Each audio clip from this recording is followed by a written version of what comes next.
Girl, I was searching, I was looking, trying to find what I was missing, running his. Hello everyone, my name is Daikiria Stevens. My name is Ashton Stevens. And welcome to Enlightenment. So, today's topic that we wanted to talk about is marriage and relationships.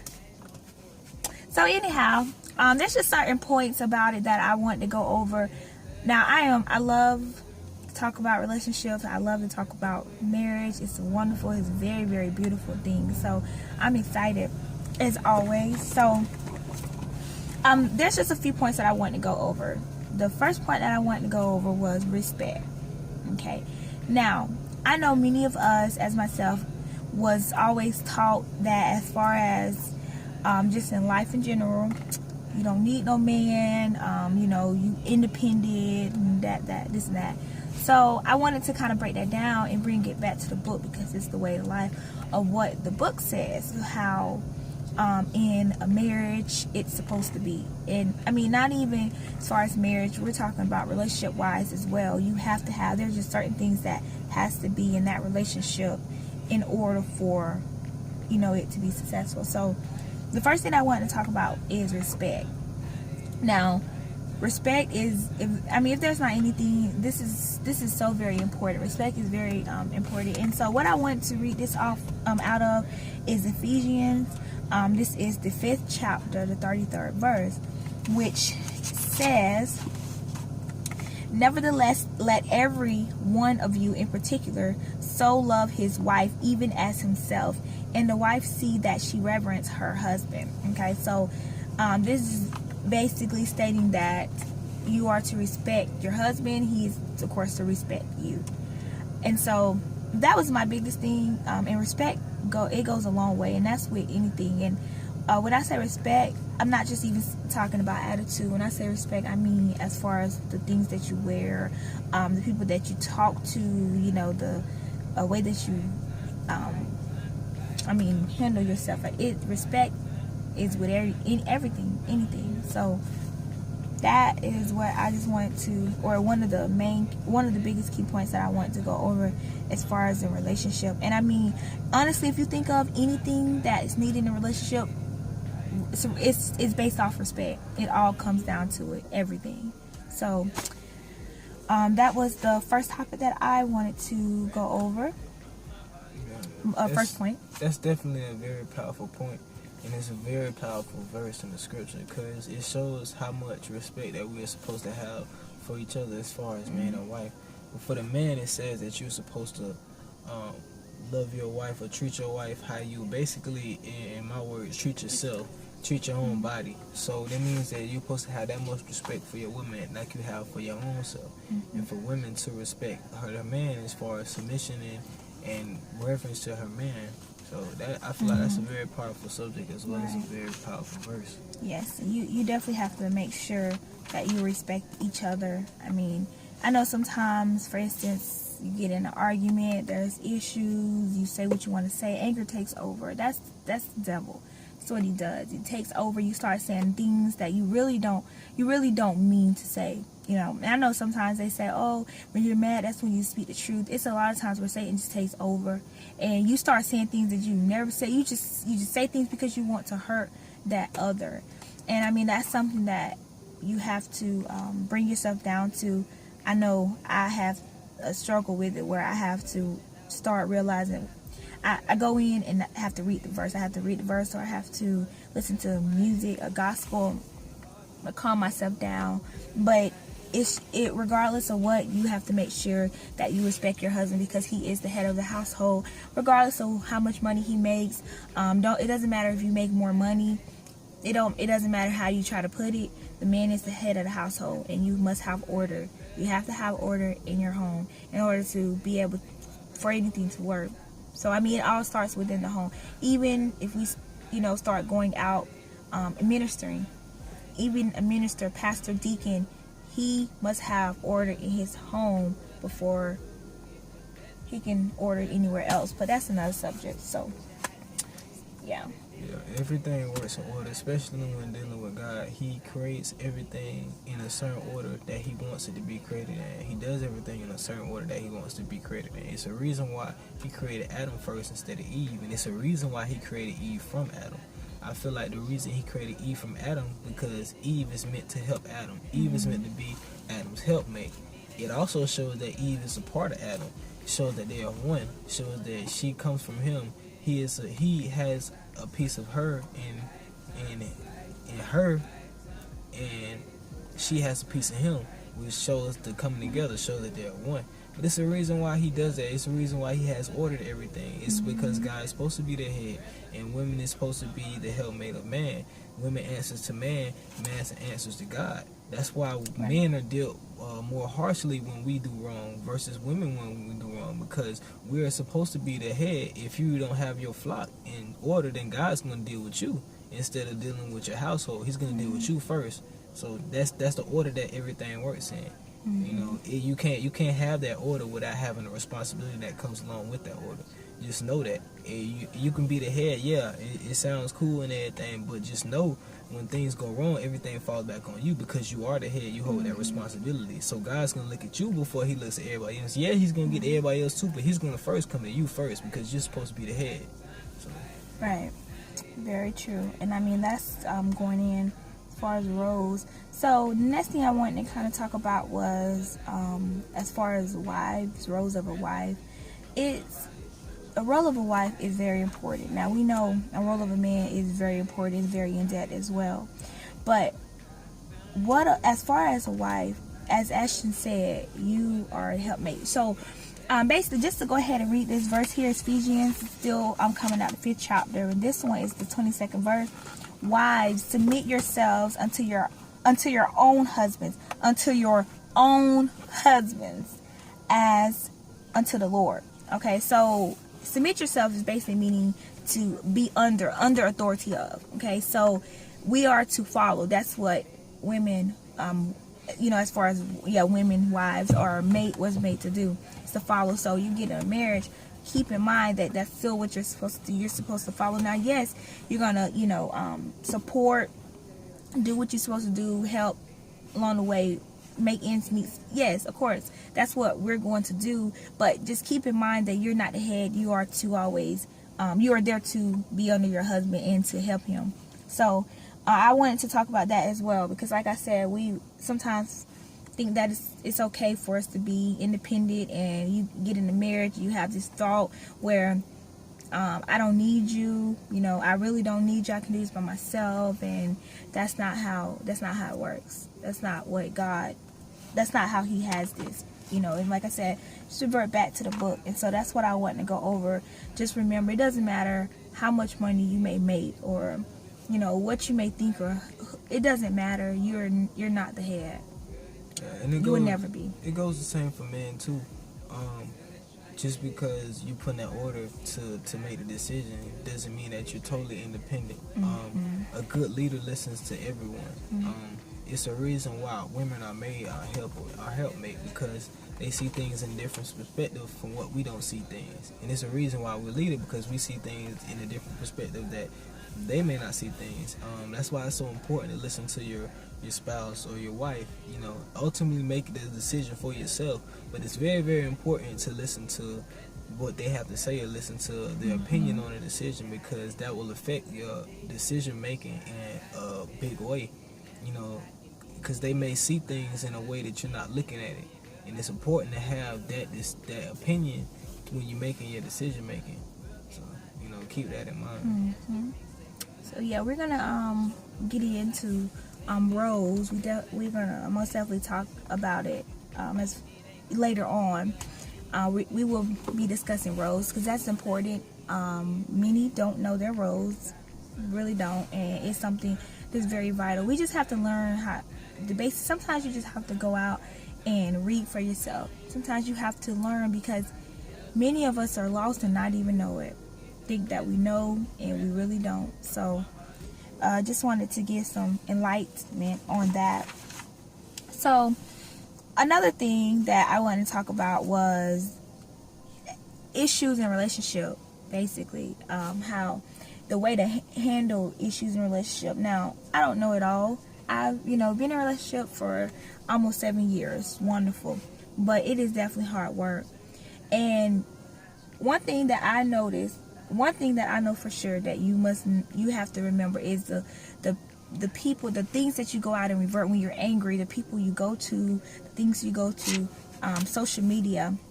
That's not something that you should never do. You should never go to social media, put your business out. Because as far as when it comes to relationship, when you done forgave he or she or moved on from he or she, Facebook hasn't. Facebook's still looking at he or she a certain type of way. So just that's one thing I want to go over as far as issues. Remember to not revert out to social media. Yeah, you really want to be careful out of influences, because especially in a relationship, because everything is supposed to be yourself. If you have problems, you're supposed to solve them by yourself. When you involve other people, it's kind of how the devil works. You got to think of like, y'all two is like this, you know what I'm saying? The devil wants to build you apart. Since he knows that y'all have a strong bond that God made, he can't just totally just break y'all. So what he'll do is he'll put people in between, creates more and more space. Each person that gets in between your relationship is creating more space between you and your spouse. So every person that you go to, you know what I'm saying, they don't got no business in your relationship, that you go to them just because you feeling a certain type of way, that puts them in between you and your spouse, you know what I'm saying? Then, and you got to be careful who you go to people for advice, you know. If they're not, honestly, if they're not in the word, then it's really no use to go to them advice, especially if they don't have relationship experience. You know, everybody has friends that doesn't have that much relationship experience, that have had very unsuccessful relationship. I mean, it's cool every once in, not even every once in a while, but it's cool to talk to them about relationship, but it's not good to go to them when you have problems looking for advice, because you gotta think of how they looking at you. They looking at your point of view, especially with your family. They looking at your side of it, because that's your family. They're gonna look at your side of it, just cause with your mama, that's your baby. You her baby, she gonna automatically be on your side no matter what. That's why it's very important, if you do have problems and it gets to that point where you cannot solve them between yourself, you have to find somebody that's in a middle ground between both of you, that's gonna look through a middle way and be able to judge like in a non-biased view. And it has to be somebody very wise and relationship wise, and most importantly thing, it has to be somebody that's very wise in the word. That can revert to the word, not just give you a worldly opinion of it, but say something that's directly in the word, and then you'll get the best advice from whatever problem that you guys are having. But you got to make sure it's that advice that you're taking in. Right. And be very careful about who you let in your relationship. Be very careful, because and I mean, many times when we're angry, that means we're vulnerable. When we're angry or mad or sad, and when you tend to go out to person, that is the easiest time for the Satan to come in and just fill your head up with all this stuff and get you angry. And that's how a lot of relationships end, a lot of marriages end, because you got everybody in your relationship. Nobody should know about your relationship, the issues you have. They shouldn't be in your relationship. They shouldn't be there. You have people praying on you, believe it or not. You have people praying on you, and it's a marriage. That's something that's of God. So what makes you think that Satan wants that to be so? If that's something of God, that's where you coming under him, working for him or doing what you're supposed to do. So that's not going to be something that he wants. Just remember, social media, family, really family. You have family. Can't go to friends about your relationship. It's just, remember, get yourself to a level head. Read the word if you need to. Listen to your gospel, whatever is avenging for you. Ashton likes to write his music. Find something that allows for you to calm down, get to level head, where you're not going around throwing, kicking, hitting each other, acting crazy. Bring yourself to that position, and then get back and talk about it. And remember to talk about it. Don't just have it where you go and just calm down and come back and be okay. You don't talk about the issue, because they're going to keep coming back up over and over and over and over again. When you go and you allow for yourself to talk about the issue with each other, it shows that you love each other. It shows that you want that growth. You want to move from that. You don't want to go back to that issue and keep reverting back. It's going to cause a lot of issues. Get it out of the way, talk about it, resolve it, and make sure that it's resolved. Don't say it's resolved and then you're going to, you get another issue and you bring it back up. make sure that it's resolved. Pray about it, do what you need to do, and move from it. You should never open that, wound issue up again. And that's hard. That's a very hard. I can speak as far as one. We are very emotional creatures, and if there's something that hurt us, it will hurt us for a long time. Now we can still be with the person, we can still move on, but it's something that will hurt us. And I mean, you live day to day, but it's gonna eventually come up, and it is gonna keep coming up. But you will never be able to move in your relationship, even if you think that you have moved on.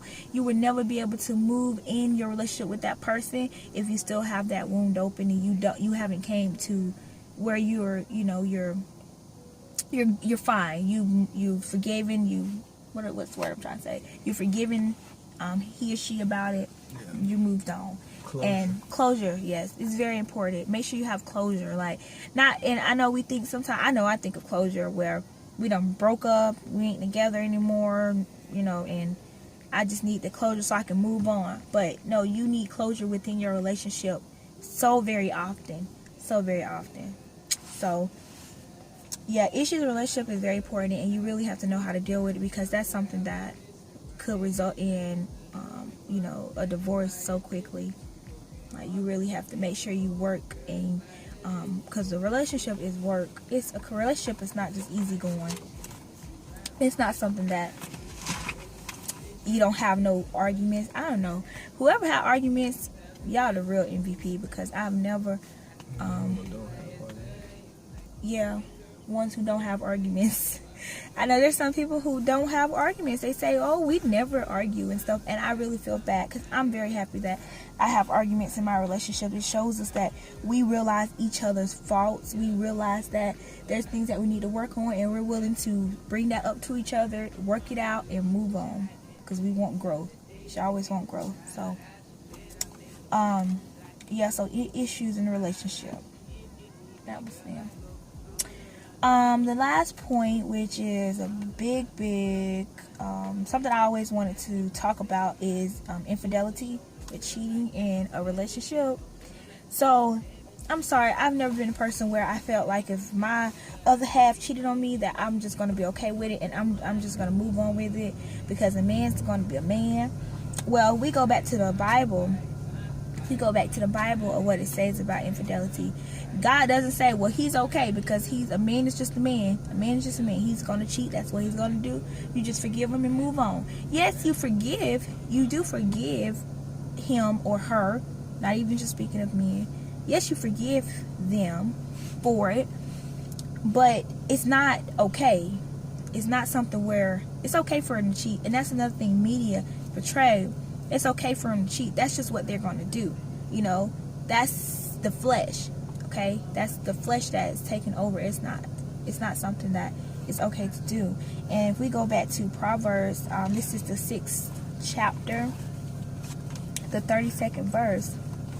It says, but whoso committeth adultery with a woman lacketh understanding. He that doeth it destroys his own soul. So, destroy his own soul. I just want to put it out there. It's not something that is okay. A man is not there to cheat on it. A man or a woman is there to love each other, take care of each other. And as far as cheating, it's not something that is okay.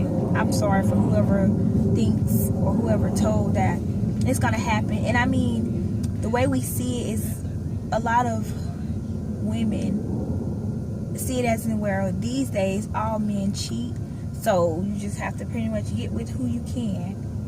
And no, that's not. There's some good men out there who won't run around on you and treat you any kind of way, because I mean, if he truly love you, what would cause his eye to go and see another woman, or what would cause her eye to go and see another man if they truly love you? I am for him and he is for me. That's how a marriage works. So, I mean, get prepared for that in a relationship. That's things you should be doing in a relationship. If it's not going on while you're just dating, what makes you think it's going to be all fine and everything's going to be great when you get married? Work on it. Yeah, sharing is a big part. You have to share. In a marriage, that's basically what you're giving up your right to solely own something. Whatever you have is being shared. it goes both ways. So it's especially like when being in a relationship before marriage, you definitely want to practice that. You definitely want to practice sharing and see how good y'all are with sharing just little things, simple things. See how y'all can share it. Because I'm telling you now, if you can't share it in a regular relationship, in a marriage, it's just gonna be 10 times worse. Because it's spiritually both of y'all's, and it's lawfully both of y'all. So I mean, it's just so many problems that can come in between the two. So definitely sharing is a big part, definitely. And you have to be very strong when it comes to a marriage. That's something that in our months here that I've realized is you have to be very strong. Relationship, it's whatever, and it's a relationship. It's wonderful, great, but when you get in marriage, you think about you're under God, so you're being tempted 10 times as much. You have 10 times as much as issues, but it's 10 times as wonderful because you're under God, you're covered. It's a wonderful, wonderful thing.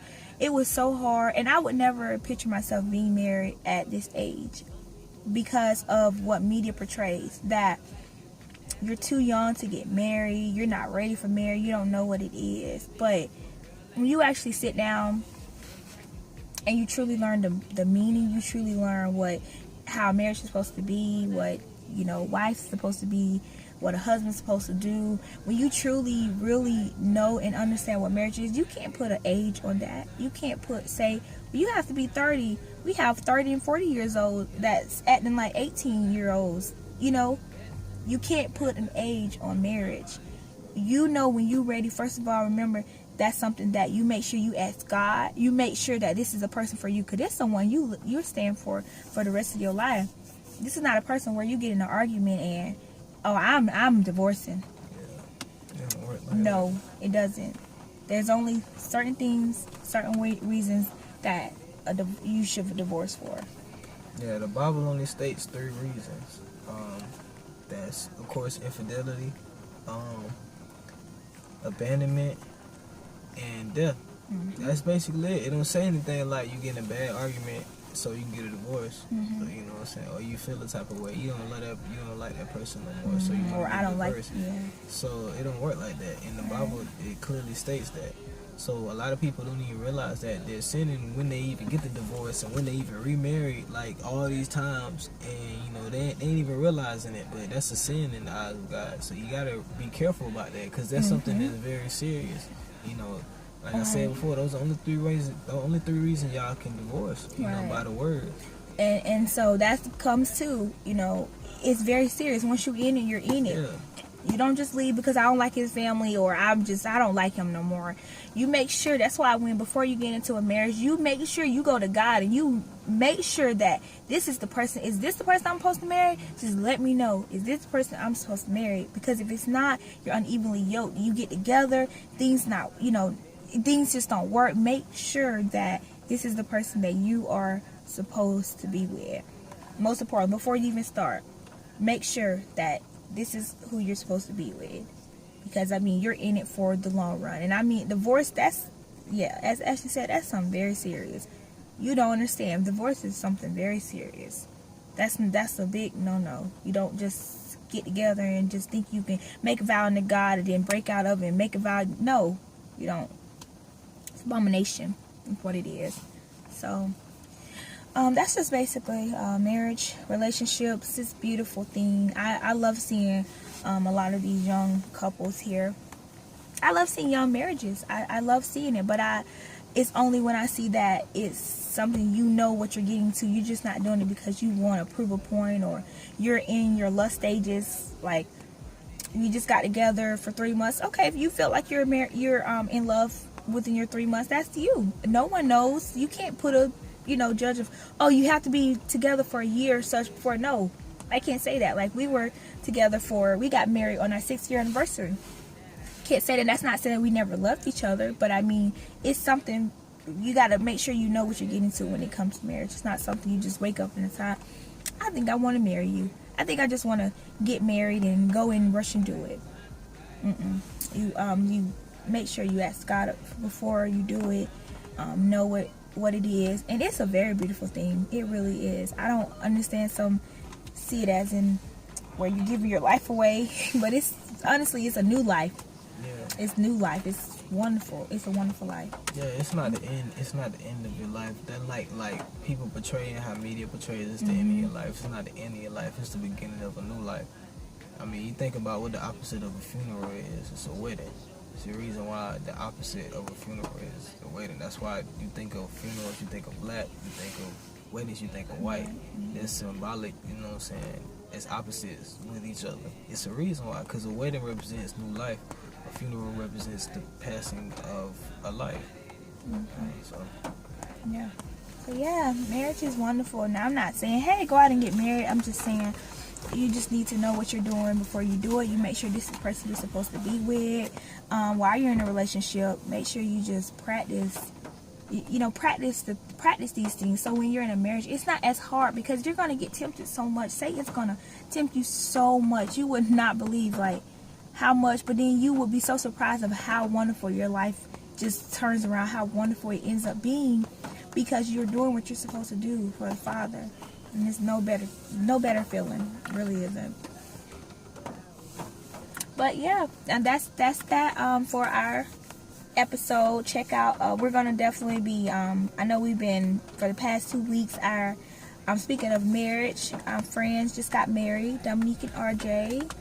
It was a beautiful wedding. So yeah, it's a very beautiful thing, and then many times we're in weddings, it's so much drama, it's so much stuff that's going on because it's something of God, and that's what Satan does. He goes in and he's just trying to take advantage. But we will most definitely get back on track with our videos. Our next video is going to be about, our next month's topic is going to be about forgiveness. So most definitely check out, because forgiveness is something that we most definitely need to be aware of and need to discuss. Alright. Well, again, thank you guys for watching. Make sure you comment. Again, we do enjoy feedback. Subscribe. But it was definitely wonderful talking with you guys. So, again, my name is Zykeria. My name is Ashton. Stage name Ashton Moore. You know how fun. And remember, it's at Enlightenment and Love 777. So, thank you guys for watching. May sound absurd.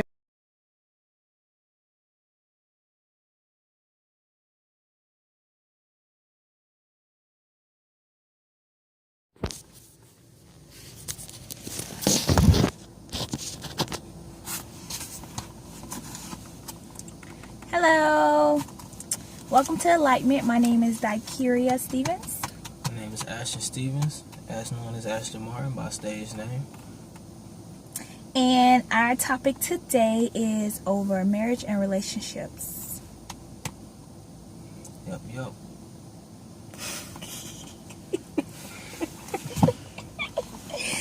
Oopsie. I kind of was like, what we saying? What we talking about?